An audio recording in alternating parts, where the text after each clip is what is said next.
Welcome to Mysterious Encounters. There are discoveries that change history, and then there are discoveries that disturb it. The Dead Sea Scrolls belong to the second kind, because these were not just ancient texts. They were fragments of a world that was never meant to speak again, hidden for nearly 2,000 years, in caves above the Dead Sea, sealed in jars, wrapped in silence. They waited, not in libraries, not in temples, not in the hands of kings, but in darkness, as if they had been placed there, not simply for protection, but for a future moment, a moment when someone would finally ask the right question. What exactly was being hidden? The official story begins in the mid-20th century.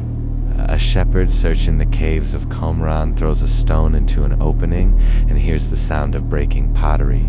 Inside were jars.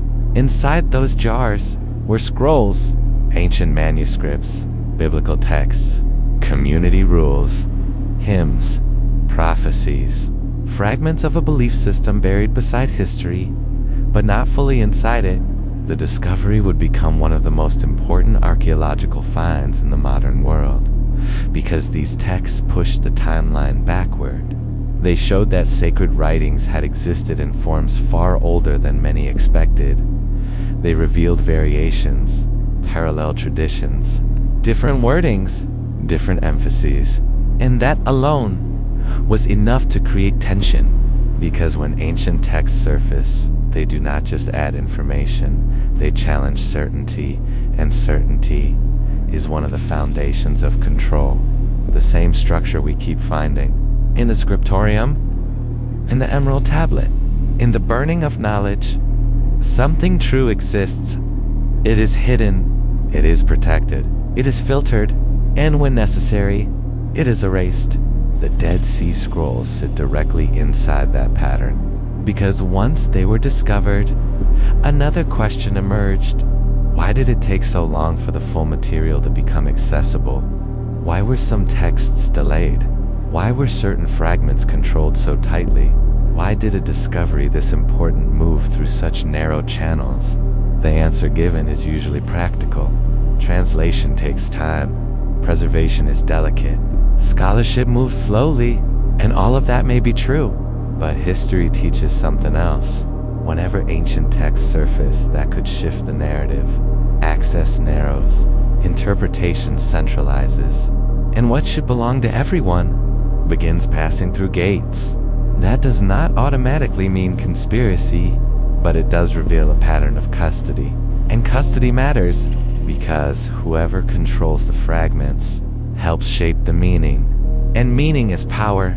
The Dead Sea Scrolls are not dangerous because they prove one simple thing. They are dangerous because they reopen the field. They remind us that the ancient world was not neat, not unified, not settled. It was contested, and if the foundations were contested, then the structures built on top of them may be more fragile than they appear. But perhaps the deepest mystery is not what the scrolls say. It is why they were hidden at all. Imagine the act. Someone placing these writings into jars, someone carrying them into caves, someone sealing them away while armies moved, systems collapsed, and the world shifted. That is not random preservation. That is intentional concealment, a decision made under pressure, a belief that what was inside mattered enough to survive history itself. Not for the present, for the future, for us. So the real question is not simply whether the Dead Sea Scrolls are authentic. It is this: what kind of knowledge is placed into darkness rather than destroyed? Because destruction is one strategy, but hiding is another. To burn a book is to erase it. To bury a text is to delay it. To preserve it in secret is to control not whether it survives, but when it returns. And maybe that is what makes the Dead Sea Scrolls so powerful. They are not just ancient documents, they are timed knowledge. A message carried across centuries, waiting for a civilization unstable enough, curious enough, or desperate enough to finally open the jar. And once opened, the old questions return. Who decides what is sacred? Who decides what is official? Who decides what survives, and what must wait in darkness? Because the scrolls do not simply tell us about the past. They expose the mechanics of memory, the politics of preservation, the architecture of belief.